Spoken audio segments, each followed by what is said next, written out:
two men share together. It's not about revenge, it's about what's good for the country, and I'm able to put this stuff behind us, and I hit him very hard also, which is very nice that the press doesn't cover that. I'm very happy about that, actually. Chief National Correspondent Ed Henry is live outside Trump Hotel in Washington, D.C. on Pennsylvania Ave. Ed, good morning to you. It appears they continue to move forward quickly. What is your sense about what you're hearing? Yeah, well, look, the president-elect himself today said he'll have more announcements today and tomorrow on other non-Secretary of State jobs. Remember, you still have Veterans Affairs, a big job, obviously, to try to fix that, all of the problems there. The Department of Homeland Security, keeping this nation safe. So there's a whole bunch he still has to do, and he says he's moving quickly on that. On top of Secretary of State, he said likely next week. You mentioned Mitt Romney still alive, despite these reports suggesting, well, maybe he's tilting towards General Petraeus or Ambassador John Bolton. So that is still very much up for grabs. And then, by the way, in terms of outreach, Mayor Rahm Emanuel of Chicago, another Democrat, coming in this very hour to meet with Donald Trump in New York at Trump Tower. Remember, Al Gore, the former vice president, was there a couple of days ago, so maybe surprising Democrats that he's doing all this outreach. And I think the other point to make is when you look at these picks coming fast and furious, think about what the New York Times said 1 week in. They said the transition was in disarray and that he was behind schedule, basically, and things were falling apart. He has now really picked that up and is ahead of where a lot of other Democrats and Republicans are. You're outside the hotel. Give us a sense. Apparently business is humming there. Apparently some questions as well. What do you have on that? Well, Vice President-elect Mike Pence was here last night giving a speech about the conservative agenda, but also obviously using this backdrop to promote the Trump brand.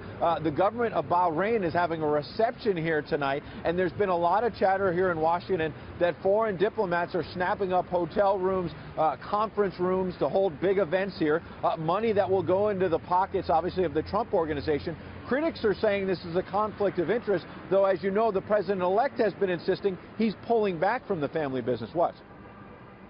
That is one of the frames for this, is that, and we're seeing it with others, that they are saying that, of course, we'll stay at the Trump Hotel. We're going to go see the president, and when we see the president, we want to say, you have a wonderful hotel there. So he is really profiting from this, and it really creates real conflicts of interest and real appearance of conflict of interest. I think what Ivanka is trying to say, who cares? Who cares? This is big league stuff. This is our country. Our country is going bad. We're going to save our country. I don't care about hotel occupancy. It's peanuts compared to what we're doing. The president-elect suggesting there his focus is on governing, and let's not forget, he has already signaled that on December 15th he'll have a news conference to suggest he's pulling back officially and turning the business over to his children. Well, we'll see what happens in the parade outside that hotel. Right. Ed, thank you, sir. Ed Henry there in D.C. Martha.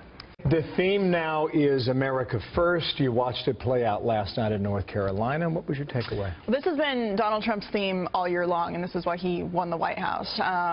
We've seen in the past week that he wants these deals, business deals, jobs to stay at home with the carrier deal and the announcement from SoftBank that they're going to invest double the amount of money that they promised before to invest. And Donald Trump has made it very clear that he's going to be working with Congress and Paul Ryan to foster a business-friendly environment within the country so that all businesses can thrive here at home rather than having to go overseas, whether it's through a reduction in a corporate tax rate, tax reform, or repealing Obamacare, which has had an enormous negative effect on job growth in this country over the past 7 years. Let me come back to that whole theme in a moment here. But first, James Mattis, do you think he gets the waiver from Congress? I think he will. Republicans actually last night put the waiver issue into the spending bill that's coming up for a vote at the end of this week. If Democrats want to deny James Mattis his waiver based on that issue, there will be a government shutdown, and it will be their responsibility. So Republicans are pushing the issue. It expedites the issue to make it happen before Donald Trump takes office on January 20th, before he's sworn in. And so I think he'll get the waiver. Outside of Democrats trying to be obstructionists because they're opposed to Trump, there hasn't really been a lot of bipartisan criticism of James Mattis. He has a lot of respect from both Democrats and Republicans for his judgment on the battlefield. Secretary of State, I thought Mr. Trump made some news this morning in that interview on NBC. He said that he will get an announcement next week.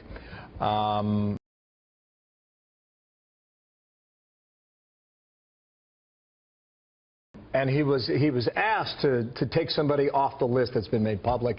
He did not do that, which tells us Mitt Romney is still in the running, as he said. What is your sense about who he decides? You know, it's hard to tell. You know, he had the list of 4. He expanded that list to 10. John Bolton is still in the running. Rudy Giuliani is still in the running. Mitt Romney, who has been roundly criticized by Trump advisors publicly, is still in the running, according to Donald Trump, who wouldn't take it off the table. General Petraeus would add to the general list. There's been a little bit of pushback on that. Joe Manchin is an interesting choice, considering he's a Democrat from West Virginia, Democratic senator. Democrats have to figure out what to do with that seat, should he be chosen for the job. So this is clearly a position that Donald Trump thinks is very important in a representation of the United States around the world. And based on his America First mantra, he wants to make sure he has the right person to do that job. What was curious about part of his answer, I thought, Katie, was that he said, you know, Mitt and I have come a long way, basically. Yeah.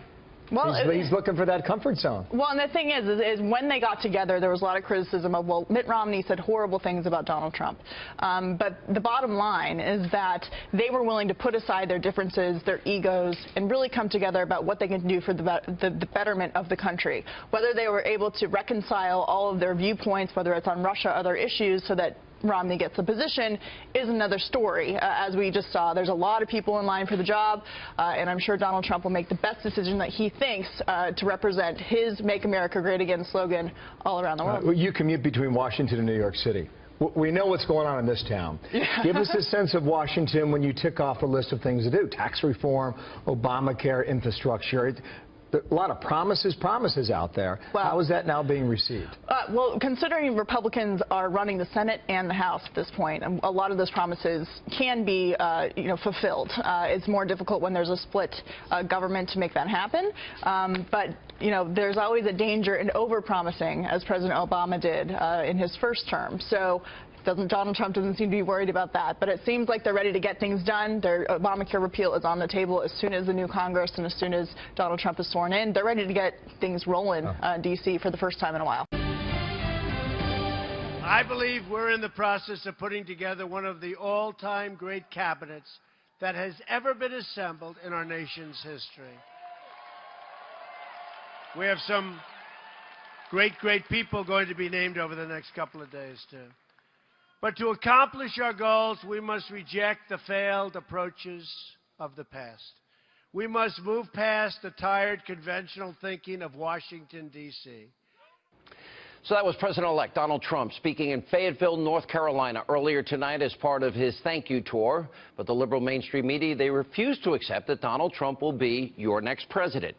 Now to take a look at one of the so-called news networks, look how they're treating your president-elect. This was a white lash.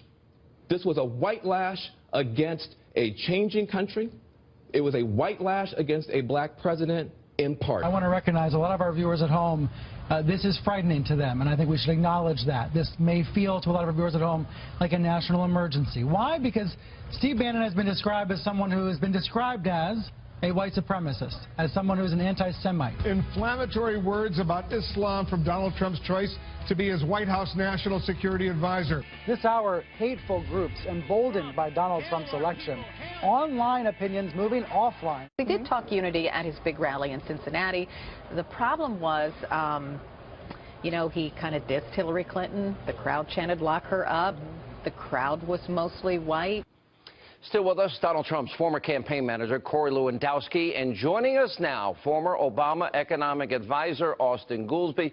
Corey, I've gone over these numbers a lot with Austan over the years. 13 million more Americans on food stamps, 8 million more in poverty since Obama's president, the lowest labor participation rate since the 70s, the worst home ownership rate in 51 years. Let's go to Donald Trump from earlier today, and let's look at him announcing the deal with SoftBank. $50 billion investment, 50,000 jobs. Watch this. So, ladies and gentlemen, this is Masa of SoftBank from Japan, and he's just agreed to invest $50 billion in the United States and 50,000 jobs.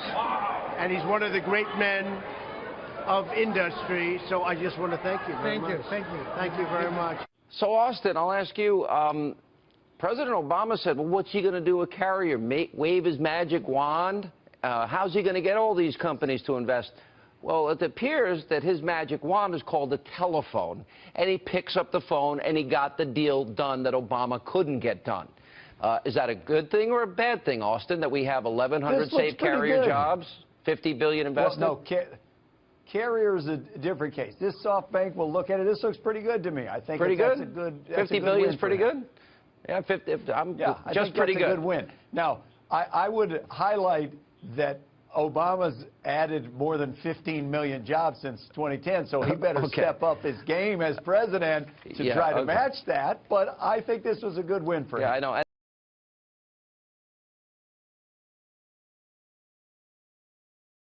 And that's, Corey, that's exactly why Pennsylvania, Wisconsin, Michigan, and Ohio were easy wins for Donald Trump, or relatively easy. That's why the majority of America voted against him, but but he didn't campaign in New York, New Jersey, and California because we don't have a system based on the popular vote. Corey. I didn't say we did. I didn't say we did. No, look, Sean, Donald Trump has been the president-elect of this country for just over 4 weeks. He saved 1,000 jobs in the state of Indiana, which means 1,000, not only those direct 1,000 jobs, but 1,100, but all the extra jobs that go along with that, which means a great Christmas, which you can say again, Merry Christmas, because Donald Trump is now the president. You can say it again. It's okay to say. It's not a pejorative word anymore. The other thing is, $50 billion and 50,000 jobs in the first 4 weeks. We continue down this path, we're going to have to have an increase in immigration to fill up all these jobs, and we're going to have too many in our own country. Actually, that would be fewer jobs than Barack Obama has been adding for the last 6 years. Austin, with all due respect, you are the only American that gives him good grades on the economy, but he's gone in, less than 60 days. He's done. And the Obama era, thankfully, is over,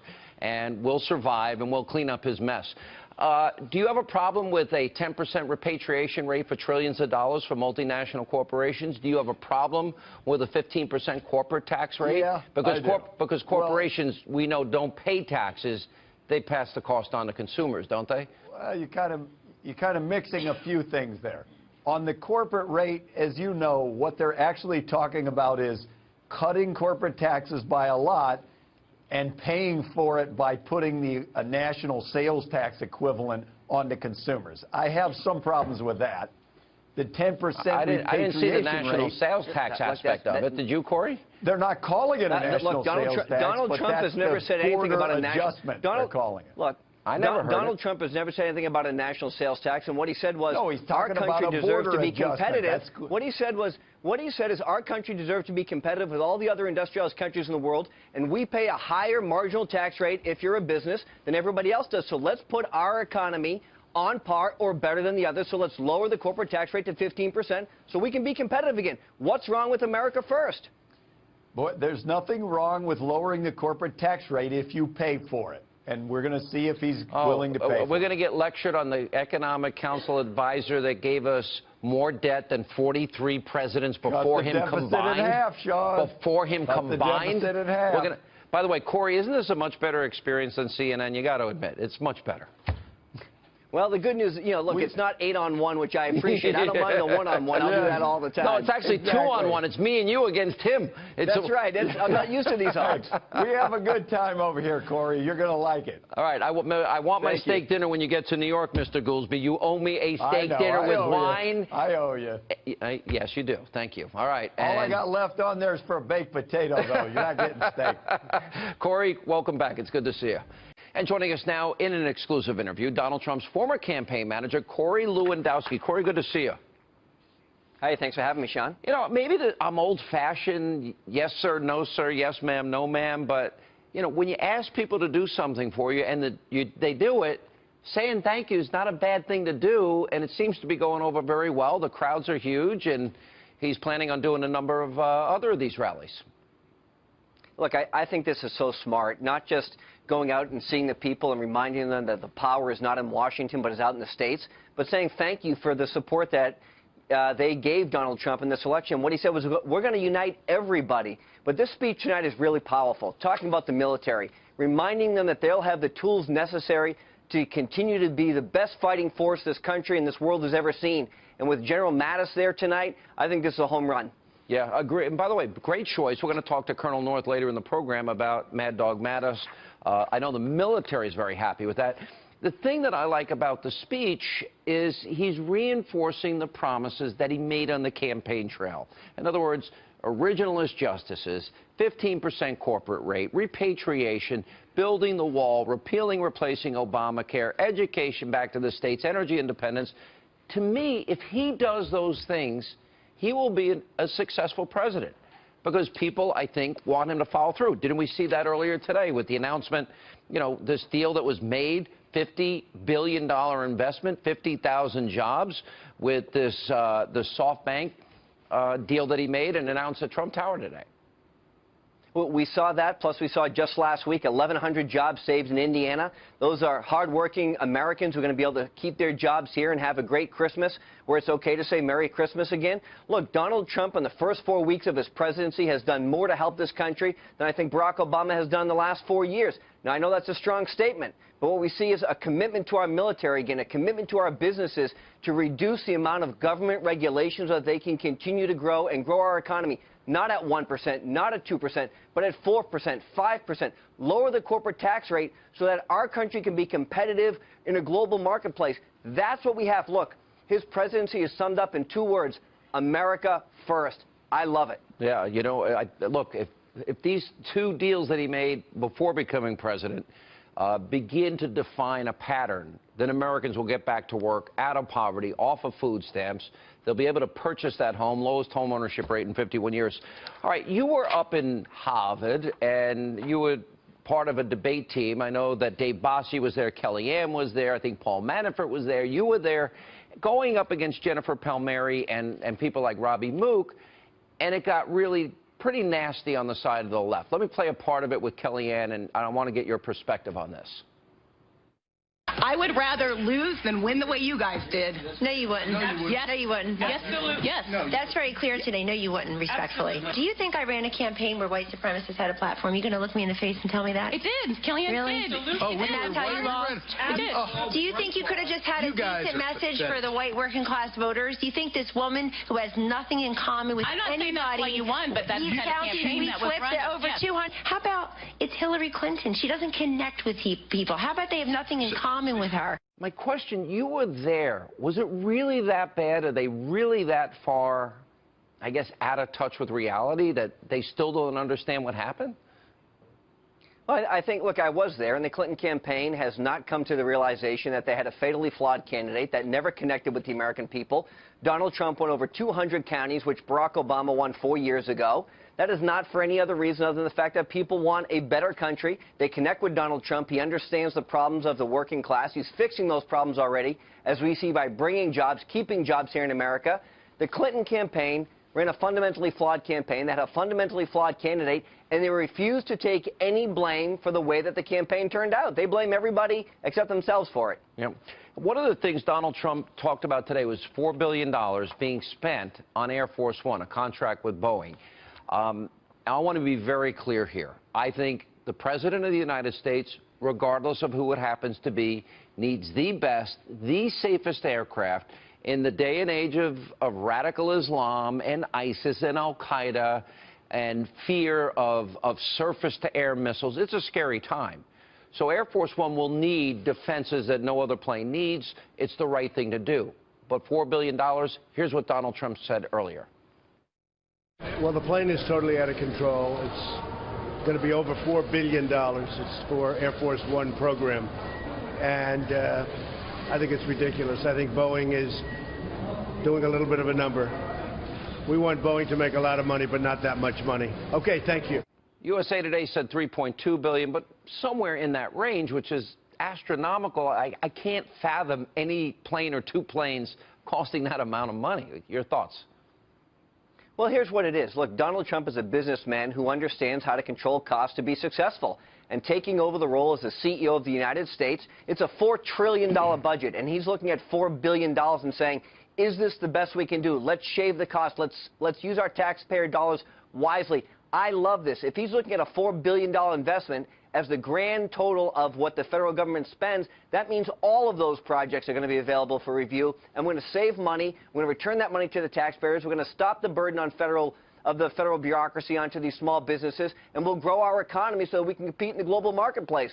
Why are we spending $4 billion if the plane really should be a $2 billion plane? I agree with Donald Trump. Yeah, look, you got to watch out for the taxpayers' money, especially when we have $20 trillion in debt and nearly $200 trillion or $125 trillion in unfunded liabilities. Let me ask you this question. There's an article today. It quoted Congressman Flores of Texas. And the article talked at length about how some Republicans, and we know a lot of them were not on board with Donald Trump. I would even say Speaker Ryan, he even admits he didn't see what was happening in the country, not even in his own home state. But the gist of the article was, oh, let's just pass those things that we agree with Donald Trump about, like cutting taxes, reforming the tax code, the easy things, and then the things we disagree on we'll deal with later. Why do I feel that they're never going to want to do the things later, and they're only going to want to pass the things they want to pass? It's sort of like you always get the tax increase and you never get the spending cuts. You always get the amnesty, you never get the wall. Is this an indication of President-elect Trump that he better pay very close attention to what these Republicans are doing? Because if he wants immigration reform and tough immigration laws and tough vetting of refugees, he better get it up front, because otherwise he gives away his leverage?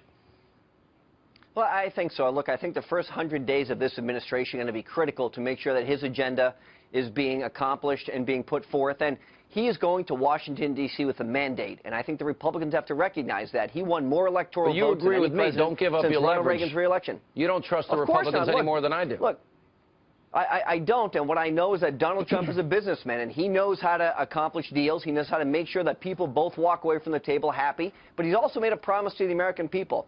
And that promise is to build a wall on the southern border and to protect U.S. citizens. And the number one job of a president of the United States is to make sure that your citizens, both here and abroad, are safe. That is what he's going to do. And no congressman, no member of the United States Senate is going to stop him from doing that. By the way, isn't it better to be on a network where it's not 10-on-1? Well, look, I'll tell you, I've got a lot of friends at the other side, but it's nice to be here when we both agree that Donald Trump is the right candidate for President of the United States. All right, Corey Lewandowski, stay right there. We'll be right back with him right after the break. There's lots of substantive criticism in the media of Donald Trump, and that is just fine, whether you don't like his foreign policy, his appointments, the call to Taiwan, the Carrier air conditioner deal. This is how the media should cover a president-elect. But there's a new market niche that is emerging here, and I'm struggling to come up with a name for it. It is kind of like fine wine, W-H-I-N-E, because it gives a platform to people who just don't like Trump and says he's screwing up their lives. Really, seriously. You have Billboard interviewing Madonna who offered, I guess I have to describe it as sexual favors to any man who would vote for Hillary Clinton during the campaign. She now says that Trump's election feels like someone died. And it feels like death, and it's not a bad dream, and she wakes up and blah, blah, blah. We also have a guy who got space on the New York Times op-ed page, a Republican elector in Texas who says, all right, I may be bound, or at least morally obligated, to vote for the GOP candidate who won my state, but I don't like Donald Trump. I don't think he's fit for office. I don't like his foreign policy. Why is he picking fights with Alec Baldwin? So I'm not going to vote for him. So that's just a stunt. Doesn't affect the outcome of the election. I don't quite see why this guy gets valuable real estate. But the one that absolutely takes the cake, and you know, it reminds me of all the pieces that we have all read during the campaign about couples that were going through therapy because one liked Trump and one liked Clinton and they weren't getting along, or the post-election pieces about Thanksgiving, how to get through a Thanksgiving dinner, even if you have a couple of crazy relatives who voted for Donald Trump. But here's a woman named Stephanie Land, and she gets space in the Washington Post to tell her story. And the story is that she's a single mom, and she was dating, trying to find a partner, and she went through as many as 6 dates in 1 week. And you kind of feel like it's going to end up with, well, her boyfriend didn't like Trump and they broke up. But no, it's even weirder than that. Stephanie Land, who lives in Montana, says there were a couple of guys she was considering as permanent boyfriends. But then, once it was clear that Donald Trump would be president instead of Hillary Clinton, I felt sick to my stomach. I wanted to gather my children in bed with me and cling to them like we would if there were thunder and lightning. That world felt precarious to me. So when she considered the guys she had been dating, she said, well, they're too unfamiliar. I have to rely on my friends. And she told one of these fine gentlemen, I can't. I just can't. And Stephanie Land says, I've lost the desire to attempt the courtship phase. So she is so depressed over the prospect of a Trump president that she can't go out with anybody. Now, if she were telling this story to her friends, fine. But I don't really see how Trump messed up her life. She messed up her life or doesn't want to date anymore because she's so depressed and blah, blah, blah. Why are editors giving a platform to these people? I suppose it gets some clicks and sells some papers and it's entertaining to read. But it just makes me feel like, you know, maybe many people they know are so upset about Trump that they don't know what to say. They can't speak. They've lost their appetite. They feel ill. They can't date. They can't go on. And it's just getting kind of frivolous. And it's getting kind of old.